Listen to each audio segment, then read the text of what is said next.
खबरों नज़र चैनल देखने वालों को शमीम जराजपुरी का सलामो आदाब। आजमगढ़ में खुशी की बात है कि अच्छे और बेहतरीन डिग्री याफ्ता डॉक्टरों की एक बड़ी तादाद मौजूद है। ऐसे ही नेक नाम डॉक्टरों में एक नाम डॉक्टर ज़ुरार अहमद का भी है, जो MBBS, DCH और FCGF डिग्री याफ्ता हैं, जो बड़ी खामोशी से करीब 20 साल से खिदमत खल्क में मसरूफ़ हैं। उनकी तवज्जो खासतौर से बच्चों की बीमारियों और जच्चा बच्चा की देखभाल जैसे अहम शोबों पर रहती है और वो चाइल्ड स्पेशलिस्ट के तौर पर अवामी शोहरत रखते हैं। हमने आजमगढ़ के अस्पतालों और उन अस्पतालों में मरीजों के लिए दी जाने वाली सहूलतों को देखने की एक मुहिम चला रखी है, ताकि हम अपने देखने वालों को डॉक्टरों और हॉस्पिटलों से मुताल्लिक सही मालूमात दें और मरीज अच्छे डॉक्टरों के यहाँ जाएं।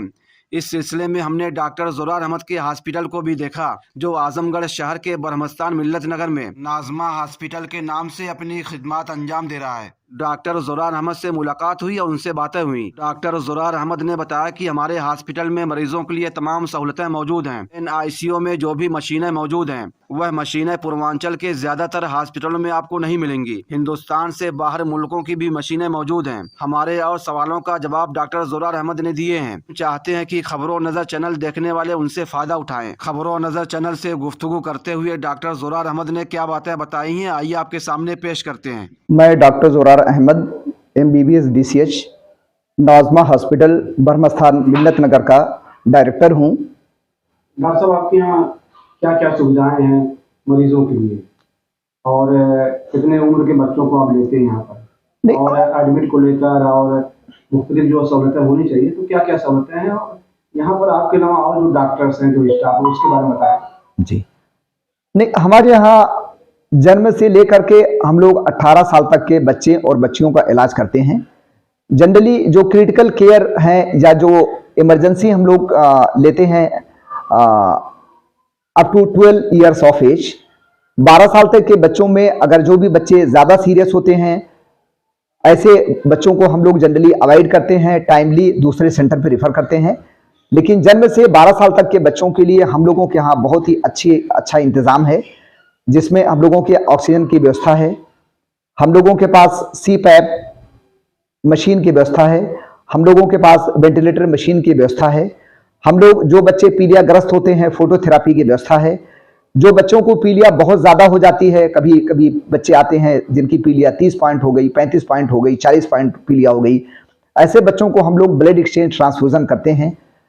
और इसके अलावा जिन बच्चों को हमने ये देखा है कि अगर प्रॉपर टाइम पर वैक्सीनेशन अगर कहने मतलब कि हम लोग करते हैं, और दूसरे बच्चों को जिनको प्रॉपर वैक्सीनेशन नहीं हुआ है अपने सेंटरों पर कहने मतलब कि इसी वजह से हम लोग सभी गार्जियंस को ये सलाह देते हैं कि आप जो लोग जो है अपने बच्चों को प्रॉपर वैक्सीनेशन करवाएं। हमारे यहाँ भी इसकी व्यवस्था है, गवर्नमेंट हॉस्पिटल में इसकी बहुत व्यवस्था है, बाकी कुछ पेरीफेरी में कुछ हॉस्पिटल प्राइवेट हॉस्पिटल्स है, वहाँ पर इसकी व्यवस्था है। तो कहीं पर भी वैक्सीनेशन होनी चाहिए और वो भी टाइमली होनी चाहिए, ये हमारी गार्जियन से अनुरोध रहती है। इसके अलावा हमारे यहाँ डिलीवरी नॉर्मल डिलीवरी का भी व्यवस्था है, और इमरजेंसी हम लोग मतलब कभी कभी हम लोगों के यहाँ सीजर भी होते हैं। सर, बच्चों की बीमारियों को लेकर क्या कहना है? नहीं, बच्चों के गार्जियन के लिए सबसे पहले मेरी यही सलाह है कि वो अपने बच्चों को गरम कपड़ा पहना करके रखें। गरम कपड़ा पहना करके रखने से बच्चे जो है सर्दी से बचेंगे। ख़ास तौर से अगर घर से बाहर निकलते हैं तो बच्चों को कैप पहनाना ना भूलें। कान जो है अच्छी तरह से बंद रहना चाहिए।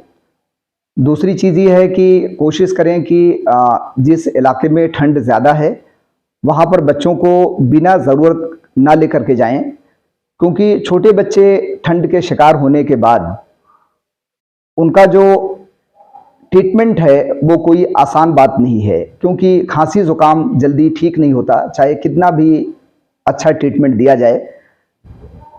और ट्रीटमेंट के दौरान ये देखा गया है कि कभी कभी कुछ बच्चे निमोनिया के शिकार हो जाते हैं।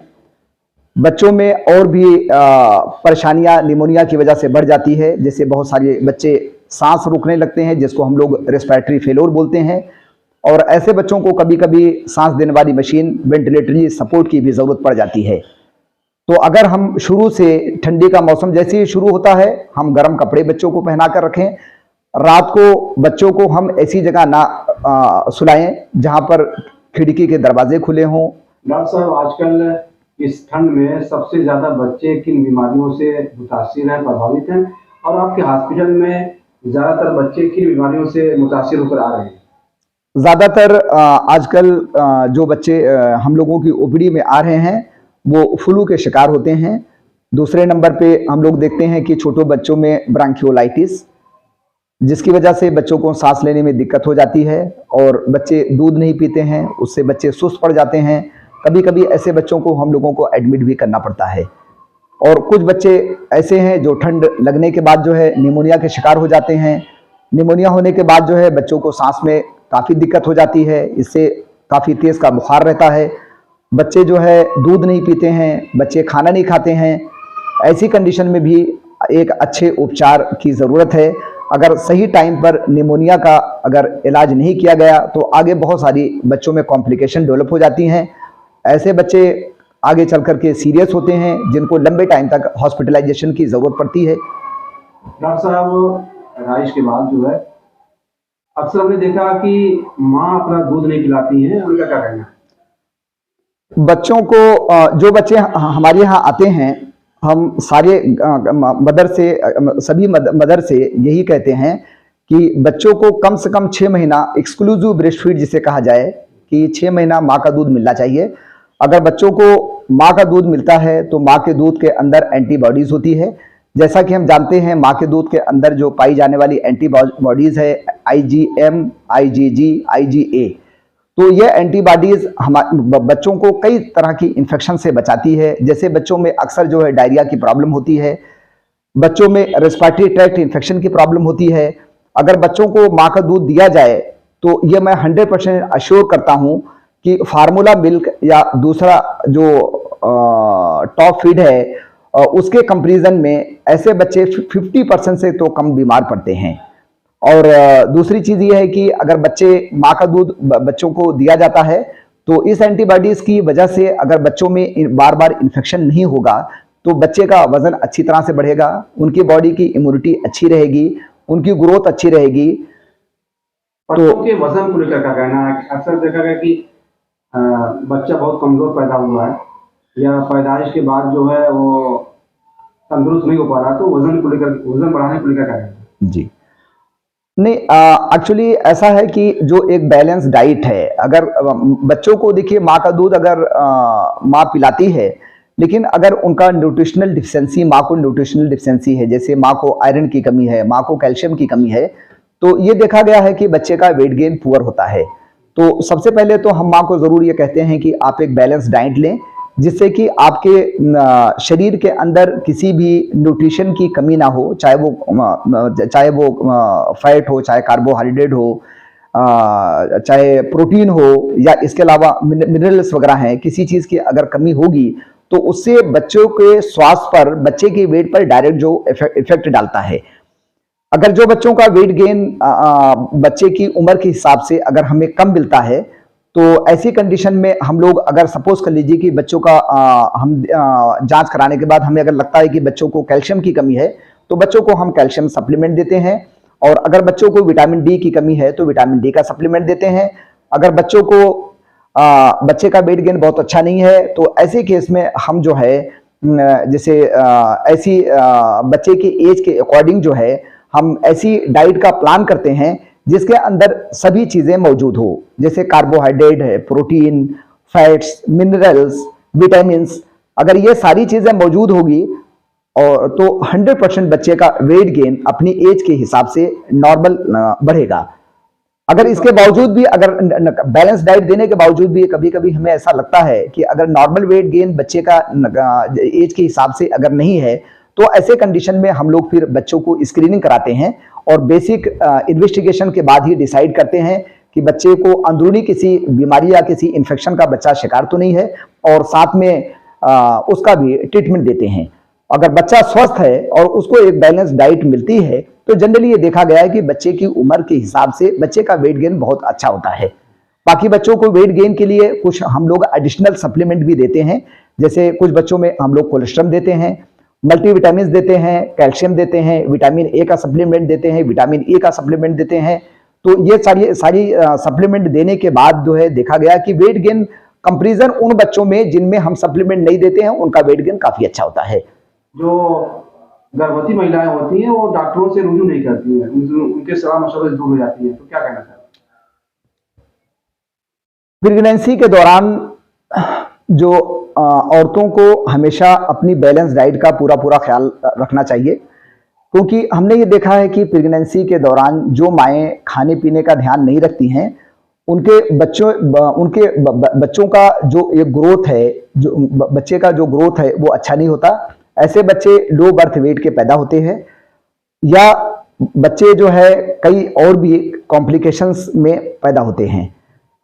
तो हम ये चाहेंगे कि जो गर्भवती महिलाएं हैं वो अपना पूरा पूरा ध्यान रखें कि एक तो ठंडे पानी से ना नहाएं, दूसरी चीज़ें ये है कि खाने पीने में उनको protein, fat, carbohydrate, minerals, vitamin, ये जो 5 चीज़ों का नाम मैंने बताया है, अगर ये बैलेंस डाइट अपने खाने में वो शामिल करती हैं तो हमें उम्मीद है कि ऐसी माँओं के बच्चे स्वस्थ पैदा होंगे और पैदा होने के बाद बच्चों की इम्यूनिटी अच्छी होगी और ऐसे बच्चे बीमारी के शिकार कम होते हैं। डॉक्टर साहब, अक्सर ये देखा गया है कि पैदाइश के बाद बच्चों के दिल में सुराख पाया जाता है, दिल में जो है सुराख पाया जाता है, 1 सुराख, 2, 3, और अगर छोटा होता है तो भर जाता है, और बड़ा सुराख है तो मुश्किल होता है।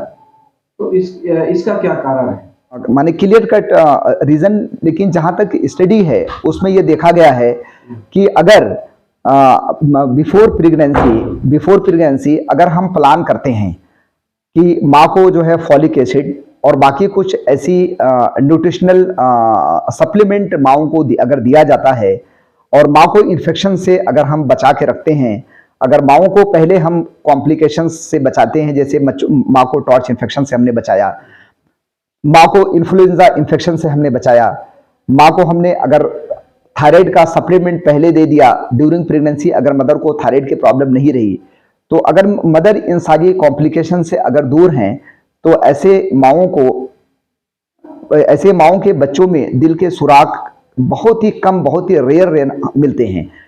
और अगर मतलब वो गायनेकोलॉजिस्ट से हमारा मशवरा है कि प्रेगनेंसी से पहले वो लोग प्लान करें, पहले गायनेकोलॉजिस्ट से कंसल्ट करें कि हम लोग we are planning for child, अगर हम चाइल्ड के लिए प्लान करते हैं तो हमें उसमें क्या क्या प्रिकॉशन लेना है, और मेल और फीमेल दोनों के लिए कुछ बेसिक इन्वेस्टिगेशन होते हैं जिसका होना बहुत जरूरी है। फॉर एग्जाम्पल, अगर मदर को सपोज कर लीजिए कि हेपेटाइटिस बी इन्फेक्शन है, लेकिन जब उसने कंसीव किया उस वक्त उसको ये पता नहीं है कि उसको हेपेटाइटिस बी इन्फेक्शन है, और ड्यूरिंग प्रेगनेंसी जब स्क्रीनिंग होती है HbS-Ag की, तो उस वक्त लगा कि ये पॉजिटिव आ रहा है। पॉजिटिव आने के बाद डेफिनेटली बाद में ट्रीटमेंट लेना बहुत जरूरी हो जाता है। अगर हेपेटाइटिस बी इन्फेक्शन के दौरान जनरली हमारा मशवरा रहता है कि गायनेकोलॉजिस्ट को चाहिए कि वो जो गैस्ट्रोएंटरोलॉजिस्ट डिपार्टमेंट में मरीज को भेजें, जिससे कि वहां पर उनकी प्रॉपर स्क्रीनिंग हो। अगर स्क्रीनिंग के दौरान अगर ये लगता है कि उनका वायरल लोड काफी ज्यादा है, तो ऐसे केस में एंटीवायरल थेरापी देना बहुत जरूरी है। अगर एंटीवायरल थेरापी अगर माँओं को नहीं दिया जाता है तो जनरली हम लोग ये देखते हैं कि जो भी बच्चे हेपेटाइटिस बी पॉजिटिव मदर से पैदा होकर के हमारे सेंटर पे आते हैं, उनको हम कोशिश करते हैं कि within 24 hours hepatitis B vaccine और हेपेटाइटिस बी इम्यूनोग्लोबुलिन वैक्सीन लगाते हैं। लेकिन लगाने के बावजूद भी कभी कभी कुछ बच्चों में देखा गया है कि बाद में वो हेपेटाइटिस बी के शिकार हो जाते हैं, तो 100% प्रोटेक्शन मिलना बहुत मुश्किल हो जाता है। तो ऐसी माँओं के लिए हमारी सलाह है कि जो लोग भी हेपेटाइटिस बी पॉजिटिव हैं अपनी गायनेकोलॉजिस्ट से कंसल्ट करें, और गायनेकोलॉजिस्ट की ये रिस्पॉन्सिबिलिटी है कि वो इससे कंसर्निंग डॉक्टर के पास भेजें और टाइमली उसका ट्रीटमेंट दिलवाएं, जिससे कि बच्चे के पैदा होने के बाद बच्चों को हेपेटाइटिस बी वैक्सीन और हेपेटाइटिस बी इम्यूनोग्लोबुलिन देने के बाद उनको इस इन्फेक्शन से पूरी तरह से बचाया जा सके। डॉक्टर साहब, पैदाइश के बाद जो टीके लगने चाहिए, तो कितने टीके लगवाना चाहिए? कितनी औरतें जो लापरवाही करते हैं टीका लगवाना बच्चों में भूल जाती है, एक्चुअली वैक्सीनेशन के बारे में बहुत कंफ्यूजन रहता है। हमारे यहाँ जो भी ओपीडी में बच्चे आते हैं, उनके गार्जियन से जब हम पूछते हैं तो वो कहते हैं डॉक्टर साहब अभी बच्चा 20 दिन का नहीं हुआ है, बच्चा अभी 1 महीने का नहीं हुआ है। तो उनको इस बात का पता ही नहीं होता है कि बच्चे की पैदाइश के बाद जो है कब उनको वैक्सीन लगवानी चाहिए।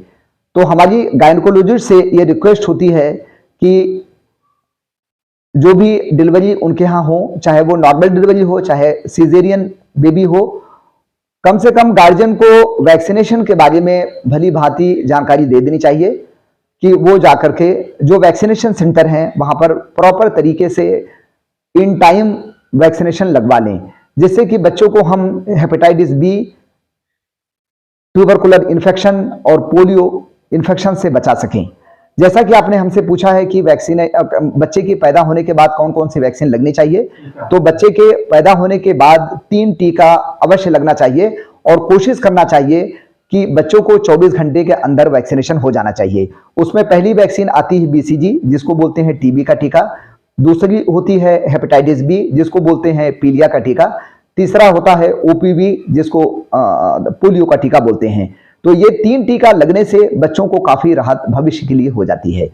अगर जिन बच्चों को टाइमली हेपेटाइटिस बी का वैक्सीन नहीं लगा या बीसीजी का वैक्सीन नहीं लगा, अक्सर ये देखा गया है कि वो भविष्य में हेपेटाइटिस बी के भी शिकार हो जाते हैं।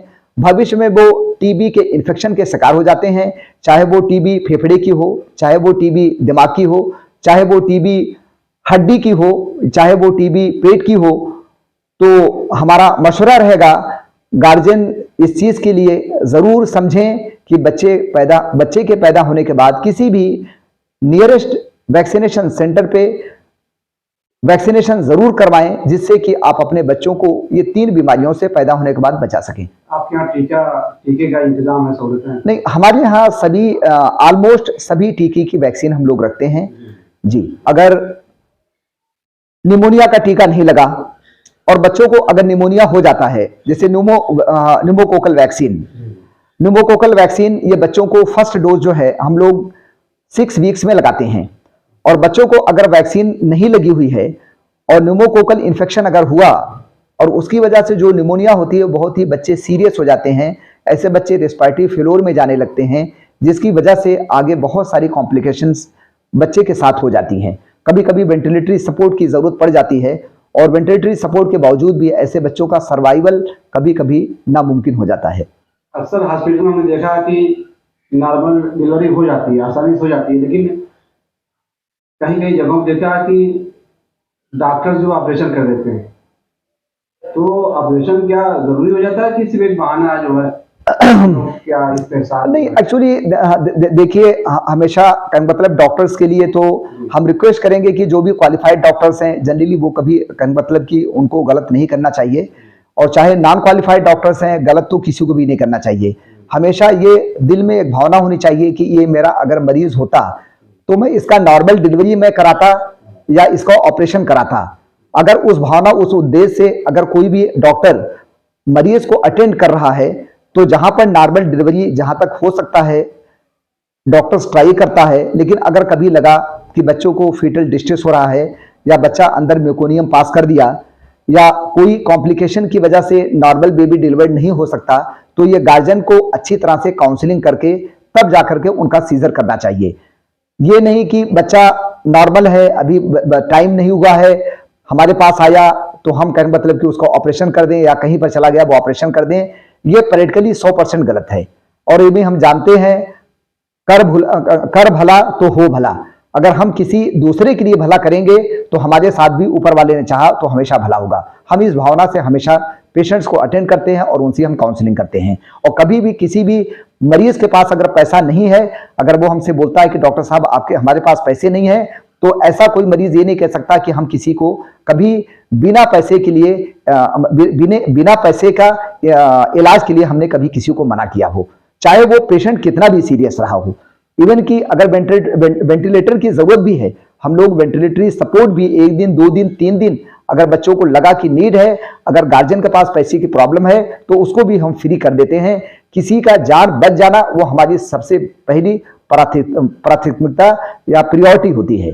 आपके यहाँ महिला रोग विशेषज्ञ हैं डॉक्टर जो है? नहीं, हमारे यहाँ जो है इस वक्त जो है दो महिलाएं हैं, डॉक्टर अनम है और डॉक्टर जो है नूर बानो है, और बाकी हमारे यहाँ और भी कंसल्टेंट हैं जो इमरजेंसी में ऑन कॉल हैं।